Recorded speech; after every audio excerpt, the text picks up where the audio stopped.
ஸ்ரீமத் பாம்பன் சுவாமிகள் குமரகுருதாச சுவாமிகள் ராமநாதபுரம் மாவட்டம் பாம்பனின் தோன்றியதால் பாம்பன் சுவாமிகள் என அழைக்கப்பட்டார். சென்னை திருவான்மையூரில் இவருக்கென புகழ்பெற்ற கோவிலில் பாம்பன் சுவாமிகளின் ஜீவ சமாதி உள்ளது. இயற்பெயர் அப்பாவு. சிறு வயது முதலே முருகப்பெருமான் மீது தீவிர பக்தி கொண்டு அருணகிரிநாதரை தன் குருவாக ஏற்றுக்கொண்டு சண்முக கவசம், பரிபூஜை, பஞ்சாமிர்தம் போன்றவை பாடல்களை இயற்றி தூய தமிழில் முருகன் பாடல்கள் எழுதியுள்ளார். பாம்பன் சுவாமிகளின் பக்தியின் சக்தி அறிந்த முருகப்பெருமான் பாம்பன் சுவாமிக்கு மயில் வாகனத்தில் காட்சி தந்ததால் மயூர வாகன சேவனம் என அவரது திருக்கோவில் அழைக்கப்படுகிறது.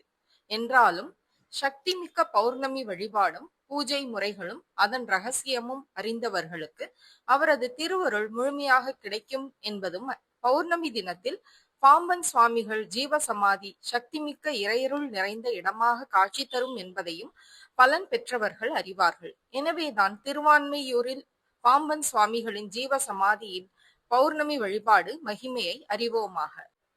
பௌர்ணமி தினத்தில் பாம்பன் சுவாமிகளின் ஜீவ சமாதி அமைந்துள்ள திருவான்மியூர் கோவிலிலோ அல்லது உங்கள் வீட்டின் பூஜை அறையிலோ இந்த வழிபாட்டு முறையை நீங்கள் செய்யலாம். பௌர்ணமி அன்று காலை அல்லது மாலை நேரத்தில் வீட்டை சுத்தம் செய்து பூஜை அறையை தயார் செய்ய வேண்டும். பாம்பன் சுவாமிகள் மற்றும் முருகப்பெருமான் படத்திற்கு புதிய மலர்களை, முக்கியமாக மல்லிகை அல்லது அரளி மலர்களை சூட்ட வேண்டும். 5 முக நெய் விளக்கு அல்லது நல்லெண்ணெய் தீபம் ஏற்ற வேண்டும். முருகப்பெருமானுக்கு நெய்வேத்தியமாக பாம்பன் சுவாமிகளுக்கும் பிடித்தமான சர்க்கரை பொங்கல், பாயசம், பால் அல்லது பஞ்சாமிர்தம் வைக்கலாம்.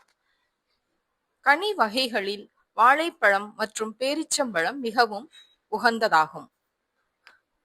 பாம்பன் சுவாமிகள் அருளிய பதிகங்களை பௌர்ணமி நன்னாளில் பாராயணம் செய்வதால் மிகுந்த பலன்களை தரும். சண்முக கவசம் சுவாமிகள் அருளிய மிக சக்தி வாய்ந்த பாடலை 6 முறை ஓதுவது உடலையும் மனதையும் தீய சக்திகளிடமிருந்து காக்கும். பஞ்சாமிர்தம், குமாரஸ்தவம் இந்த துதிகளை பாடி முருகனை வழிபட வேண்டும். அர்த்தஜாம பூஜையாக பௌர்ணமி இரவு 12 மணி அளவில் மனமுருகி ஓம் சரவணபவ அல்லது பாம்பன் சுவாமிகளின் நாமத்தை தியானிப்பது சிறந்ததாகும். பௌர்ணமி அன்று பகல் முழுவதும் விரதம் இருந்து மாலையில் சந்திர தரிசனம் செய்த பின் அல்லது இரவு பூஜையை முடித்த பின் உணவருந்தி விரதத்தை முடிக்கலாம். இதனால் பாம்பன் சுவாமிகளின் சண்முக கவசம் பாராயணம் தீராத உடல் பிணிகளையும் தீர்க்கும் வல்லமை கொண்டதாகும்.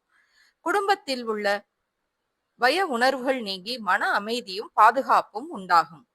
பௌர்ணமி பூஜையின் மூலம் பொருளாதார நிலை உயரும், தடைகள் நீங்கி செல்வ வளம் பெருகும். பௌர்ணமி பூஜை செய்வதால் மன அமைதி, கடன் நிவர்த்தி மற்றும் சகல ஐஸ்வர்யங்களும் கிடைக்கும் என்பது ஐதீகம்.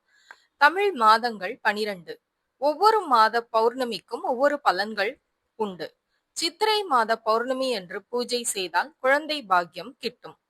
வைகாசி மாத பௌர்ணமி என்று பூஜை செய்தால் திருமணத் தடை அகலும். ஆனி மாத பௌர்ணமியில் பூஜை செய்தால் காரியங்களில் வெற்றி உண்டாகும். ஆடி மாத பௌர்ணமி என்று பூஜை செய்தால் சகல யோகங்களும், தம்பதியினர் இடையே ஒற்றுமையும் பெருகும். ஆவணி மாத பௌர்ணமி என்று பூஜை செய்தால் கடன் தொல்லைகள் நீங்கி நிவர்த்தி கிடைக்கும். புரட்டாசி மாத பௌர்ணமி என்று பூஜை செய்தால் லட்சுமி கடாட்சமும் சகல நன்மைகளும் உண்டாகும்.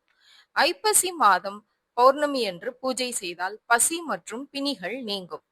கார்த்திகை மாதம் பௌர்ணமி தினத்தில் பூஜை செய்தால் பேர், புகழ் மற்றும் ஈசன் அருள் கிடைக்கும். மார்கழி மாதம் பூஜை செய்தால் உடல் நலம் சீராகும். தை மாதம் பௌர்ணமி தினத்தன்று பூஜை செய்தால் ஆயுள் விருத்தி அடையும். மாசி மாதம் பூஜை செய்தால் எதிர்பாராத செல்வம் மற்றும் மகாலட்சுமி அருள் கிடைக்கும். பங்குனி மாதம் பௌர்ணமி என்று பூஜை செய்தால் தர்ம பலன்களும் சிவதீட்சை யோகமும் கிட்டும். ஆவணி மாத பௌர்ணமியில் விரதம் இருப்பது கடன் தொல்லைகள் நீங்க வழிவகுக்கும். இந்த நல்ல நாளில் ஸ்ரீ அம்பிகையை துதித்து விளக்கேற்றி நெய் கலந்த சாதத்தை நைவேத்தியமாக வைத்து வழிபாடு செய்தால் செல்வம் பெருகும், கடன் தொல்லைகளும் படிப்படியாக குறையும் என்பது ஐதீகம். பௌர்ணமி என்பதே மிகச் சிறந்த நாளாகும்.